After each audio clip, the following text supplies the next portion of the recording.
Bom dia, Quintana, tudo bem com vocês? Espero que esteja tudo bem aí, que vocês tenham uma quarta-feira abençoada.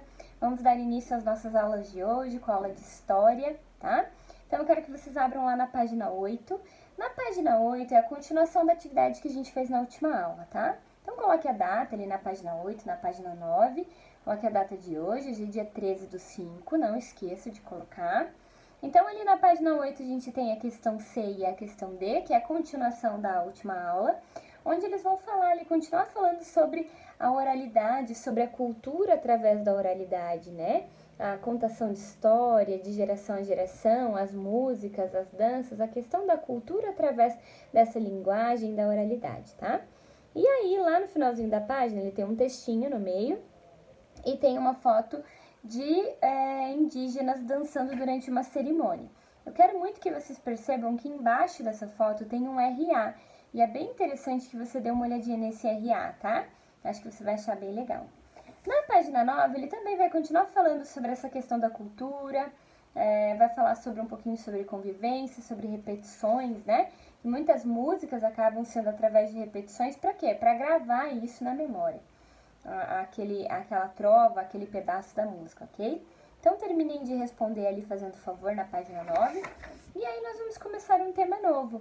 O tema novo, ele tá ali na página 10. Nós vamos refletir um pouquinho, ler ali os textos que tem na página 10 e na página 11. Não esqueça de colocar a data, ok? Então, ali na página 10, está falando sobre os povos africanos e suas tradições orais.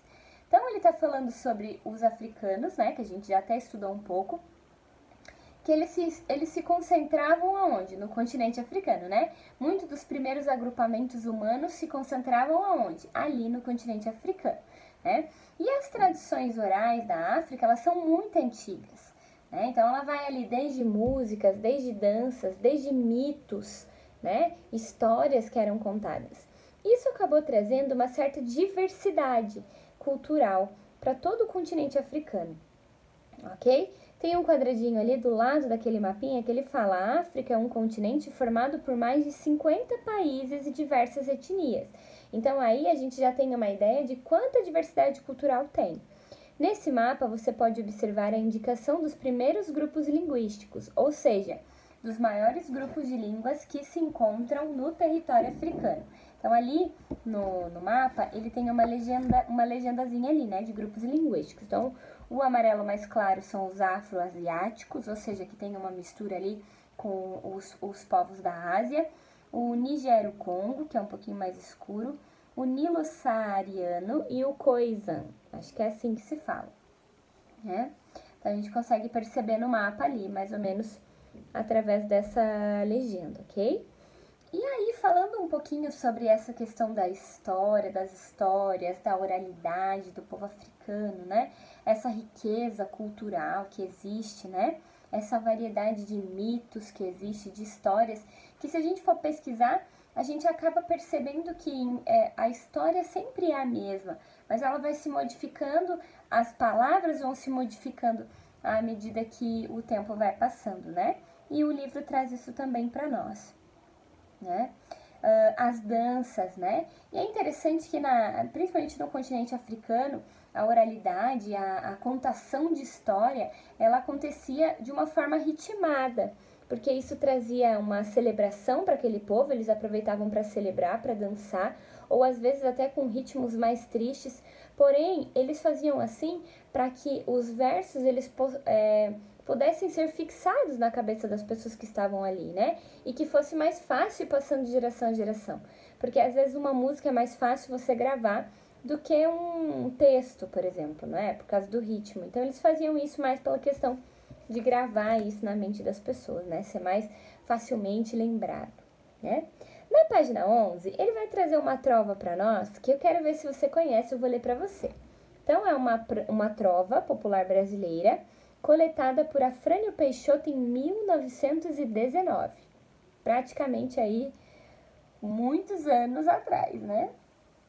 E a trova é a seguinte: a batata quando nasce, deita a raiz pelo chão. Menina quando se deita, bota a mão no coração. Alguém conhece essa trova, só que com outras palavras? eu conheço. E a trova que eu conheço, que tem esse mesmo sentido de batata quando nasce, deita a raiz pelo chão, menina quando se deita, bota a mão no coração, é aquela trova que eu acredito que vocês também conhecem.